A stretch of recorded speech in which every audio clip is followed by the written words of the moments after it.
October, or should I say Uptober, was an amazing month for cryptocurrencies like Bitcoin, Solana, and definitely like Ethereum. However, it wasn't the best for NFTs. Crypto Twitter even went as far as to say that it was a NFT bear market, with some major catalysts right around the corner like Coinbase's own NFT platform, and major companies like Facebook changing their entire company name to Meta, which stands for Metaverse. You have to ask yourself the question, what should I be doing with my crypto and with my NFTs if all of these major players are making these major moves?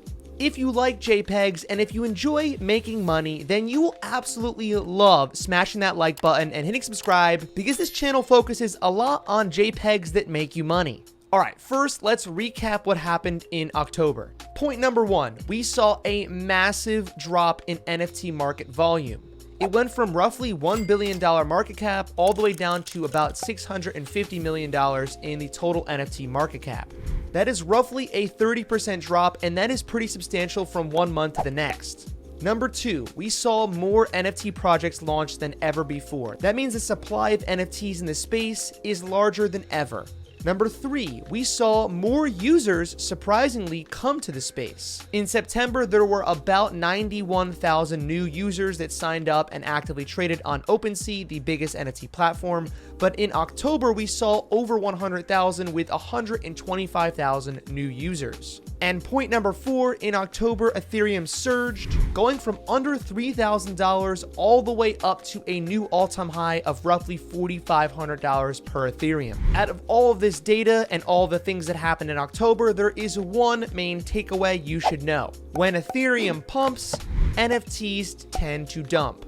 Now, it's not a one-to-one thing. If Ethereum goes up double, NFTs drop in half. It's not like that. And it's not always perfectly correlated. Now, sometimes what happens is the value of Ethereum goes up. So let's just say a project is worth 1 Ethereum and Ethereum's valued at $2,000. And then the next month, that project's worth half of an Ethereum, but Ethereum goes up and is worth $4,000 per Ethereum. So technically that NFT project dropped 50% in Ethereum value, but in US dollars or fiat value, the price was exactly the same. So keep that in mind when we talk about prices dropping.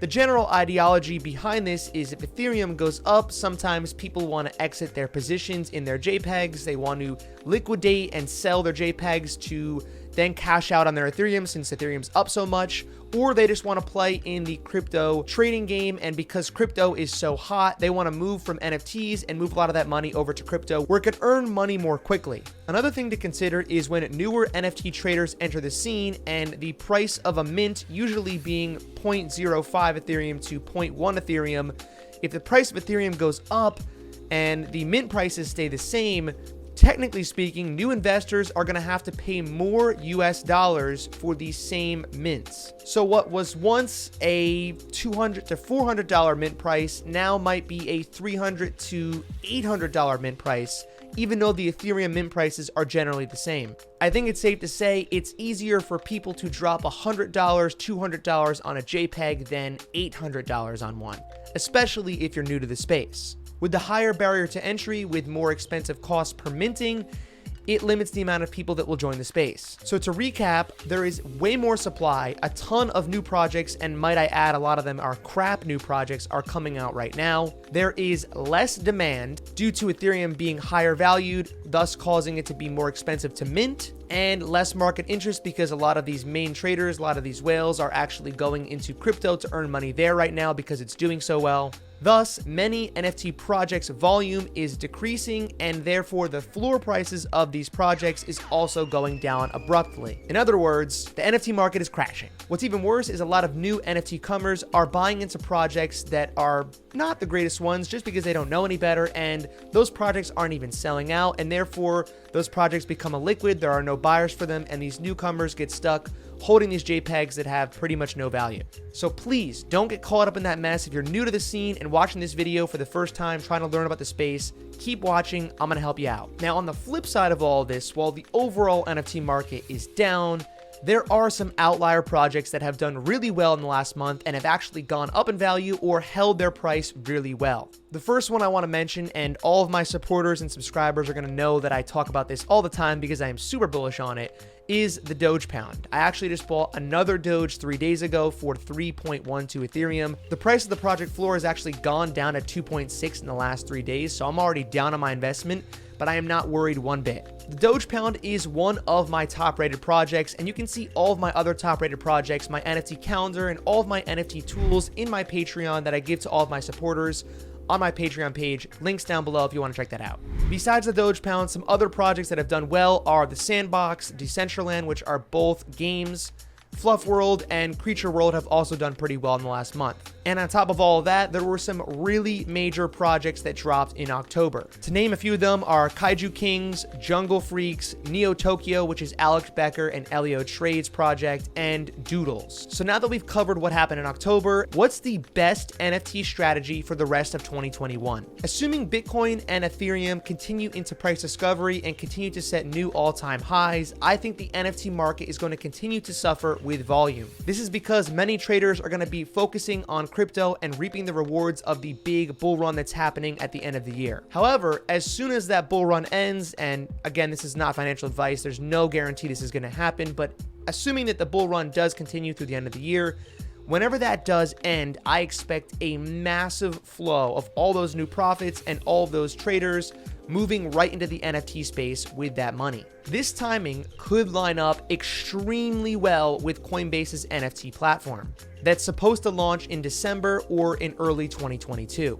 Coinbase actually had over 2 million people sign up for the waitlist, which is already 4 times larger than the active users on the biggest platform, OpenSea. So even if Coinbase added half of that at about 1 million new active users to the NFT marketplace, that would be ultra bullish for NFTs. And don't forget that Twitter intends to add NFT verification to profiles in the near future. Once this deploys, it's going to be absolutely huge for the NFT space. Just imagine owning an NFT, putting it as your profile picture, and then having a verified badge that says you own this NFT. People are going to be super jealous about those things, and I'm telling you right now, the flex is going to be real. Verified real. These are just some of the catalysts upcoming that's going to juice up the market again, in my opinion. So even though it's dry right now, and I do think it'll continue to be dry over the next 2 months, give or take, there is going to be a large opportunity ahead when things ramp up again. You also have Reddit building an NFT platform. YouTube's going to get involved at some point, trust me on that.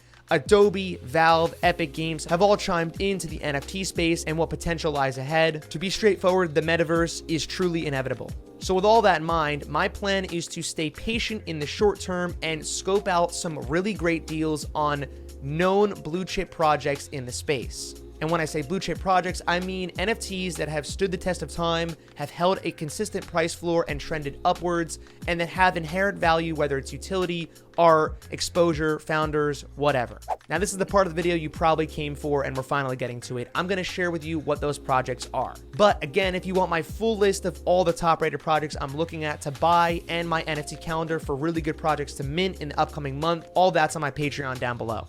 And I have to mention this quickly because I only started the Patreon like 2.5 weeks ago, and one of my members already made over $20,000 on a flip from an NFT that I recommended that he didn't know about until I recommended it to him. Next thing you know, he's made $20,000 in flipping NFTs in about a week. So just keep in mind that the whole purpose of my Patreon is to share all the things I'm doing to help you guys make money for yourselves as well. Okay, the first project I'm looking to accumulate more of, and I've already said it in this video kind of, is the Doge Pound. And before you crucify me and say, stop talking about the Doge Pound, stop shilling the Doge Pound, let me quickly explain to you why. I have it written down as concisely as I can. It has one of the best teams in the space, and trust me when I say, if you're new to NFTs, the team is arguably the most important part of any project. If the team stinks, the project stinks. If the team is great, the project's great. Even if the art isn't great. I know it sounds crazy, but trust me, the team is most important, I think. Team and/or founders. It also has an incredibly legit roadmap that they can actually achieve. A lot of these other projects can't achieve the roadmaps that they are talking about, at least not in the short term. The Doge Pound has already proven that it can and will achieve the things it sets out to do.